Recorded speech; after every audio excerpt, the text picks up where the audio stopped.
Hey guys, just an update on my 87 long bed. Well, my 87 ugly long bed to some people anyways. Just a quick video. I'm going to try to make this fast, but so this is the truck the way it sits now. I took out the green stripe on this side. I'll show the stripe. It was a different green. You guys saw pictures. Some of you had followed the post, whatever. So the green's gone. It's not reflective. It's like a metallic, but it kind of shines with light. So that's gone. I'm doing a different green that I think a lot of people are going to like. For the era of these trucks. I love it anyways. So that's the side shot here. Since it's warmed up, I decided to move it from the third car over here because the weather's been hitting 50 to 60 today, I think. And I never put my cover on the truck, man. I was so mad over winter because I had all this stuff on the bed from all the rewiring work, and I was just like, man, I never got to it. My cover's in the back, so I would have had to remove everything to get it out because it's all the way here and would have to move it all the way up, so I didn't want to do it. Anyways, it didn't get too much dust. So currently it has traction bars. Everything's new on the truck, the suspension. So it's got the 3-inch drop Ibach leaves and 3-inch blocks in the back, so it's 6-inch. And it's got the drop spindles and the springs. So it probably went down 6 or 7 inches in the front. And there's clearance on the steering still. I'll show that. I did have to remove the wheel wells, some of you guys know, because I don't like them anyways, but it was hitting and I don't want to hammer it up. And I want to make it look cleaner with fenders, you know, the trailer fender option, put in there. But I'm going to go with Caltrax. If I don't go with Caltrax, I'm going to lower it another inch in the back, but I still got to cut those brackets off because I literally have less than an inch left back there. So it has air shocks in the back because I do use it, you know, go to Home Depot. My wife moves sand, dirt, whatever. So I'll use it, but I'll put a 100-pound weight and maybe I can be all right. So we'll see. I got the new taillights sitting on the back. And of course I had to drill the holes to mounting. There's the old green stripe too. I had to re-drill the holes to mount the taillights because those never fit. You guys know that. But yeah, if I do Caltrax, I won't lower it because, man, they're already low anyways. You get a flat tire, they're going to be scraping on the ground. So I might just ditch the whole traction bar thing together since technically I'm not going to be drag racing this thing. It's just going to be a cruiser. So that's update to this side. Inside, my door poppers, I don't have no power in there. So see inside, you know, it's mint, it's clean, brand new. Floors, carpets, dash, no cracks, everything in there. That side, I had to redo the window guides. Broke off, and I don't have the GM one, so those things are crap. I got to redo those window guides before I put, or the little brackets before I put the door stuff back on. So that's just the inside. So what spiraled out of control with this wiring of redoing everything was the fans.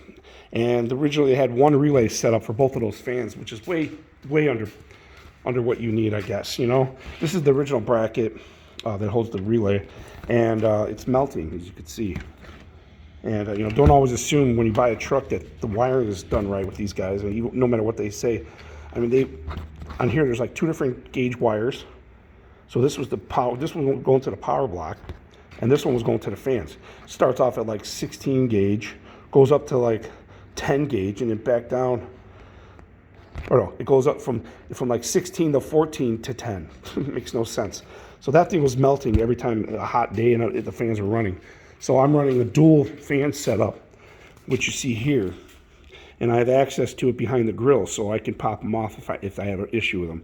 And then I started rewiring all this here, so that'll be done right. And then the HID headlight conversion, I have the relays here behind the grill. So everything that was here is gone now because I'm moving the battery, relocating it to the back, which is on my list. And then all the wiring, power blocks, everything that was here is also gone.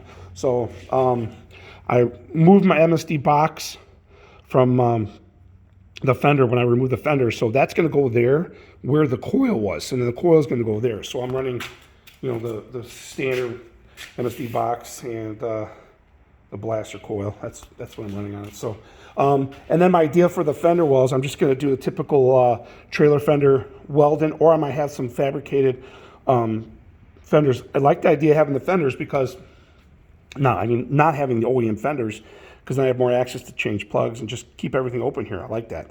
And then I'll make it a little bit wireless, obviously, if I do a wider tire, whatever happens. So there'll be room.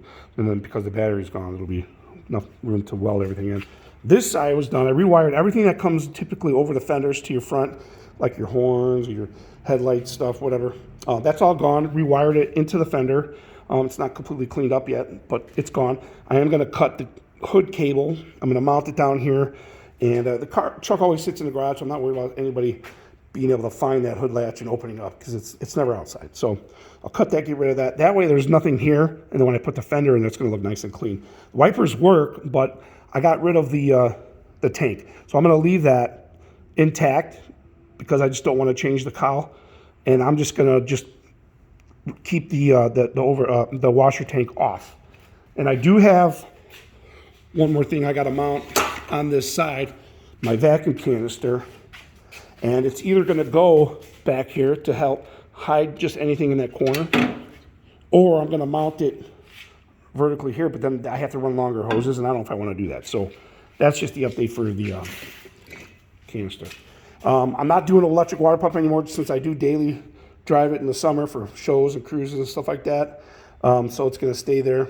I still am thinking about the EFI, just because I like to have a better running truck. As you can see with the fenders, the wheels, there's about an inch, it's hard to see there, between the fender and the wheel. And of course, this side's a little bit lower than that side because of the Chevy lean. But, you know, I think it's perfect height there.